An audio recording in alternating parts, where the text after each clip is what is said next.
এক ঝুড়ি ফলের মধ্যে যদি একটা পচা ফল আপনি রেখে দেন, তাহলে আস্তে আস্তে সমস্ত ফল পচে যায়। সেই জন্য কথায় আছে যে কুসঙ্গ থেকে দূরে থাকো।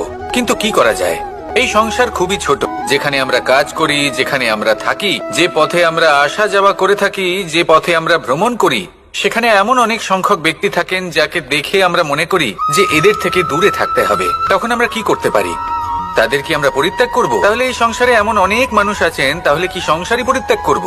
না, সেই ফলের মতন হবেন না যারা একটি পচা ফলের উপস্থিতির জন্য নিজেরাও নষ্ট হয়ে যান। বরং হয়ে উঠুন চন্দন বৃক্ষের মতন, যেটা আসলে সাপেদের বাসস্থান, যেখানে অনেক সংখ্যক অত্যন্ত ভয়ানক বিষধর সাপ থাকে।